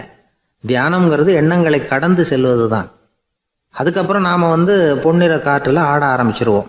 இதுதான் பெரியவர்கள் சொல்றது. என்கிட்ட ஒருத்தர் தோட்டம் அமைக்கணும்னு யோசனை கேட்டு வந்தார். எல்லாம் சொல்லி கொடுத்தேன். செடிகள்லாம் செழிப்பாக வளரணும்னா வேர் காயாமல் பார்த்துக்குங்க, தினமும் தண்ணி விடுங்க அப்படின்னு சொல்லி அனுப்பி வச்சேன். ஒரு மாதம் கழிச்சு ஒரு தோட்டத்தை பார்க்கறதுக்காக போனேன். போய் பார்த்தா எல்லா செடியும் வாடி கிடக்குது. என்னங்க இப்படி பண்ணிவிட்டீங்கன்னு. நீங்கள் சொன்னபடி தான் செஞ்சேன்னார். என்ன செஞ்சீங்கன்னு கேட்டேன். வேர் காயாமல் பார்த்துக்க சொன்னீங்க, தினமும் ஒரு தடவை எல்லா செடியையும் ஒவ்வொன்றா பிடுங்கி பார்த்து வேர் காயாமல் இருக்கா அப்படின்னு பார்த்துட்டு அதுக்கப்புறம் தண்ணி பாய்ச்சனே, அவ்வளவுதான் அப்படின்னார். அந்த ஆளை கண்டா ஏன் இப்படி முகத்தை திருப்பிக்கிட்டு வர்றீங்க அப்படின்னு கேட்டார் ஒருத்தர் நண்பர்கிட்ட. எலெக்ஷனில் அவன் எதிர்த்து நின்னவன் சார், என்ன அவங்ககிட்ட நமக்கு என்ன பேச்சுவார்த்தை அப்படின்னாராம் ரொம்ப கோபமாக இவர். சரி, அந்த ஆள் யாருன்னு கேட்டேன். என் கூட பிறந்த தம்பி தான் சார் அப்படின்னார் அந்த கோபம் குறையாமல். அதாவது நம்ம ஊர் நிலவரம் இப்படி. அதாவது அண்ணனும் தம்பியும் எதிர்த்து நிற்பாங்க தேர்தலில், ஒருத்தர் கண்டா பேசிக்கிறது இல்லை. ஆனால் இங்கிலாந்தில் எப்படி தெரியுமா, அங்கே ஒரே மேடையில் போட்டி போடுற 2 வேட்பாளர்களும் பேசுவாங்களாம், பட்டிமன்றம் மாதிரி. ஒருத்தர் முதல்ல எழுந்திருப்பார், நான் இந்த தேர்தலில் வெற்றி பெற்றால் என்னென்ன செய்வேன் அப்படின்னு சொல்லிவிட்டு உட்காருவார். அதுக்கப்புறம் அடுத்தவர் எழுந்திருப்பார், அவர் சொல்லுவார், நான் வெற்றி பெற்றால் இந்த மக்களுக்கு என்னென்ன செய்வேன், இந்த நாட்டுக்கு என்னென்ன செய்வேன் அப்படிங்கிறத சொல்லிவிட்டு உட்காருவார். 2 பேரும் ஒரே மேடையில் பேசுவாங்க. மக்கள் 2 பேர் பேச்சையும் கேட்டுக்கிட்டு ஒரு முடிவுக்கு வருவாங்க. இதுதான் அங்கே உள்ள பழக்கம். இங்கே அப்படி இல்லை. இங்கே ஒருத்தர் பார்த்தாவே முகத்தை திருப்பிக்கிறது. ஒரு தடவை இது மாதிரி ஒரு கூட்டம் நடந்துகிட்டு இருக்கு அங்கே வெளிநாட்டில் தான். நேரத்துக்கு சரியாக ஒரு வேட்பாளர் சேரல. இது இங்கிலாந்தில் நடந்த நிகழ்ச்சி. அப்புறம் என்னாச்சுன்னா, ஒருத்தர் வந்துட்டாரு, இன்னொருத்தர் சேரல. அப்புறம் உடனே அந்த ஒருத்தர் வந்தவர் பேச ஆரம்பிச்சிட்டார். அதாவது அந்த இன்னொருத்தர் சார்பாகவே பேசிட்டாராம். அதாவது அவர் வரல, நான் அவர் சார்பாக நான் பேசிடுறேன். அதாவது அவர் ஜெயிச்சுட்டா அவர் என்னென்ன செய்வார் இந்த நாட்டுக்கு அப்படின்னு சொல்லி அவர் பக்கத்தில் உள்ள நியாயத்தை எடுத்து இவரே சொல்லிட்டாராம். இப்படிலாம் அங்கே நடந்துதான். இது எப்பேற்பட்ட தேர்தல் பண்பாடு பாருங்க. அதனால இன்னொரு விஷயம், இப்போ இங்கிலாந்துலாம் ஓட்டு கேட்குறப்ப வெற்றியா தோல்வியாங்கிறத ஓரளவுக்கு யூகிச்சு விடலாமா. இப்போ ஒரு வேட்பாளர் ஒரு வீட்டுக்கு முன்னாடி போய் நின்று எனக்கு ஓட்டு போடுங்கன்னு கேட்குறாருன்னு வச்சுங்களேன். அதுக்கு என்ன பார்த்து செய்கிறோம், போயிட்டு வாங்க அப்படின்னு சில வீடுகளில் வாசலில் நின்னே சொல்லி அனுப்பிச்சிருவாங்களாம். வேற சில வீடுகளில் எப்படின்னா, வேட்பாளரை வீட்டுக்குள்ளே கூப்பிட்டு காபி சாப்பிட சொல்லி உபசரித்து அதுக்கப்புறம் அனுப்பி வைக்கிறது வழக்கமா. இதில் எந்த வீட்டு ஓட்டு நிச்சயம் தெரியுமா? வாசலில் நின்னே வழி அனுப்பி வச்சுடுறாங்க பாருங்க, அவங்க ஓட்டு நிச்சயம். உள்ளே கூப்பிட்டு காப்பி கொடுத்து அனுப்புகிறாங்க பாருங்க, அவங்க ஓட்டு நிச்சயம் இல்லையா. சரி, அப்புறம் ஏன் அந்த உபசரிப்பு அப்படின்னு கேட்டால் அதுக்கு ஒரு காரணத்தை சொல்கிறாங்க. அதாவது அது ஒரு அனுதாபத்தை தெரிவிக்கிற முறையா. ஐயோ பாவம், நாம் இவருக்கு ஓட்டு தான் போட போகிறதில்ல, எதையாவது செய்வோம், காப்பியாவது சாப்பிட்டு போகட்டும் அப்படிங்கிற எண்ணமா. இப்படி அந்த ஒரு பழக்கம். ஆக அந்த ஊரில் நிறைய காப்பி சாப்பிடணும்னு ஒருத்தர் ஆசைப்பட்டால் தேர்தலில் தோற்று போகிறதுக்கு தயாராக இருக்கணும். ஒரு சமயம் ஒரு ஊரில் தேர்தல் நடந்துதான். ஒரு தொகுதியில் நின்று தோற்று போன ஒருத்தர் கையில் ஒரு துப்பாக்கியோட ஊருக்குள்ளே சுற்றிக்கிட்டு இருந்தாராம். ஒரு போலீஸ்காரர் அவரை பார்த்துட்டு சந்தேகப்பட்டிருக்கார். அதனால் அவரை தடுத்து நிறுத்தி, என்ன இது துப்பாக்கியோட சுற்றுறீங்களேன்னு விசாரிச்சிருக்கார். இதுக்கு அவர் சொன்னாராம், சார் இந்த தொகுதியில் மொத்தம் 1,00,000 வாக்காளர்கள், அதில் எனக்கு 10,000 பேர் மட்டும்தான் எனக்கு ஓட்டு போட்டிருக்கிறாங்க. அப்படின்னா எனக்கு வேண்டாதவங்க இந்த தொகுதியில் 90,000 பேர் இருக்கிறாங்கன்னு அர்த்தம். இப்படி ஒரு சூழ்நிலையில் நான் என்னுடைய பாதுகாப்புக்கு ஆயுதம் இல்லாமல் நடமாடலாமா அப்படின்னு கேட்டாராம். எவ்வளவு எச்சரிக்கை பாருங்க. நம்ம ஊரில் சில பேர் ஓட்டு கேட்குற விதமே தனி. ஒருத்தர் ரொம்ப சாமர்த்தியமாக ஓட்டு கேட்பாராம். அவர் எப்படின்னா, ஒரு வீட்டுக்கு போகிறாருன்னு வச்சுங்களேன், அந்த நேரம் அந்த வீட்டுக்காரரு என்ன செஞ்சுக்கிட்டு இருக்கிறாரோ அதே வேலையை இவரும் கொஞ்ச நேரம் செய்வாராம் அவருக்கு ஒத்தாசையா. அதுக்கப்புறம் மெதுவாக பேச்சு கொடுப்பார், ஓட்டு கேட்பார், இது மாதிரி எலெக்ஷனில் நிற்கிறேன் கவனிக்கணும்னு. அது மாதிரி ஒரு தடவை அவர் போனப்போ அங்கே அவர் என்ன பண்ணிட்டு இருக்காரு, வீட்டுக்கு